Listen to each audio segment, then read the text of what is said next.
análisis y entrevistas. Serias denuncias, preocupación en general de las comunidades indígenas de nuestro país por lo que han considerado la vulneración de los derechos humanos y el derecho internacional humanitario en diferentes regiones colombianas. Estamos con Hernando Hernández, es representante a la Cámara por las Comunidades Indígenas, con quien vamos a hablar de algunas cifras que tiene para presentarle a nuestros televidentes. Señor Hernández, gracias por estar con nosotros y en primera instancia, ¿cuál es la cifra que más le preocupa, las que usted tiene para presentarle a los colombianos? Gracias a usted por la invitación. Como usted mismo lo afirma, preocupante la violación a los derechos humanos y al derecho internacional humanitario en los pueblos indígenas de nuestro país. Persiste entonces la violación sistemática de los derechos humanos a los pueblos en lo que tiene que ver con los asesinatos, con los homicidios, con el desplazamiento forzado, para mencionar solo esos casos. Tenemos que en el 2011 hubieron 111 homicidios contra la población indígena de nuestro país.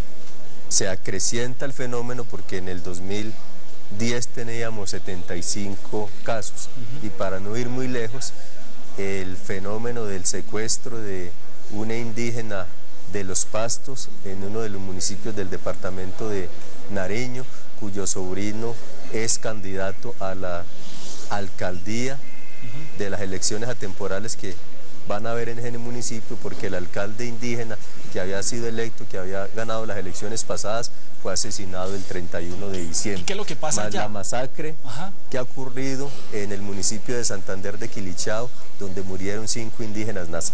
¿Qué es lo que pasa allá, en el departamento del Cauca, por ejemplo, y en esas regiones donde están asesinando tantos indígenas? ¿Están en medio del conflicto o es, digamos, por la riqueza de las tierras que se están enfrentando entre ellos y infortunadamente caen en el combate los indígenas? ¿Qué es lo que pasa allá?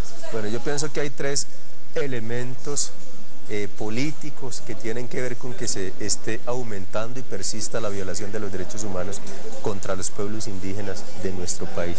Yo creo que la vulnerabilidad de los pueblos indígenas, el incremento de la extrema pobreza que, digamos, los confina entonces a vivir inmersos en medio de un conflicto, en medio de una guerra, y eso los hace muy vulnerables. Hay situaciones de bastante dificultad en lo que tiene que ver con salud, con educación, con alimentación y desnutrición en comunidades indígenas. Ese es un elemento. Segundo elemento, el conflicto político, social y armado que se vive en nuestro país, pues como que cada día se exacerba más, y entonces las confrontaciones actuales se están viviendo en territorios indígenas. Sí. Departamento de Nariño, las confrontaciones son en territorio, por ejemplo, de Los Agua.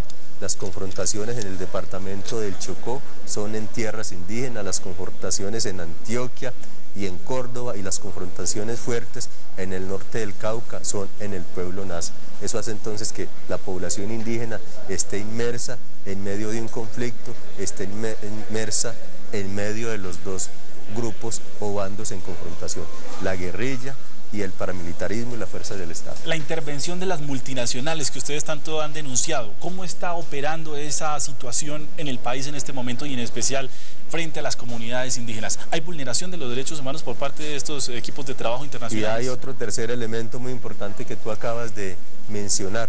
Los pueblos indígenas están ubicados en territorios de mucha riqueza natural, donde hay muchos minerales, hay hidrocarburos. Sobre esas tierras, sobre esos suelos y sobre esas riquezas tienen puestos los ojos las grandes multinacionales del país. En esas tierras se pretende hacer grandes proyectos de explotación de hidrocarburos, grandes proyectos de minería a cielo abierto, y eso está entonces generando mucha violación de los derechos humanos, muchos problemas sociales, económicos y culturales de los pueblos indígenas de nuestro país. ¿Qué ejemplo puede darnos de eso, de esa vulneración allá? ¿Qué ejemplo puede dar sobre eso? Hay casos, por ejemplo, de asesinatos de un líder indígena en el departamento de Arauca en días pasados. ¿Pero tiene que ver algo con las multinacionales? Él venía trabajando en el tema de la defensa de las tierras de las víctimas y fue asesinado por el ejército. Claro que eso lo reconoció el Estado. Sí. Y en esa región pues está también adelantando exploraciones y explotación petrolera. Los indígenas de la parte baja del Putumayo tienen una fuerte presión de las compañías petroleras que tienen contrato con Ecopetrol para hacer exploración y explotación petrolera. ¿Y están desplazando a los indígenas y se le están robando la tierra. Igual está pasando en Antioquia, igual está pasando en el Chocó, en muchas partes del país. ¿Los hacen salir a la fuerza, los amenazan o qué les hacen? Pues hay una fuerte presión, por ejemplo, al desconocer lo que tiene que ver con la consulta previa, libre e informada y con el consentimiento previo de los pueblos indígenas. O sea, llegan estas compañías, se instalan por la fuerza, sin el permiso de las comunidades, comienzan los procesos de exploración y explotación.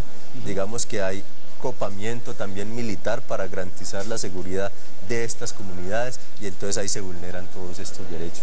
Digamos que hay presión, que hay amenazas a los líderes y que se suelen cometer los asesinatos y las masacres para generar terror psicológico y que las comunidades abandonen. ¿Y ustedes ya le contaron eso al gobierno? ¿El gobierno los ha protegido? ¿Les ha brindado alguna herramienta para que ustedes salgan de ese conflicto?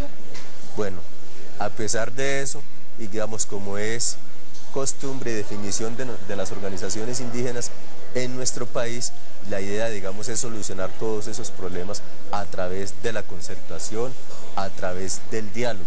Esos temas se han abordado en los distintos escenarios de conversación con el gobierno, los hemos abordado en las mesas de concertación.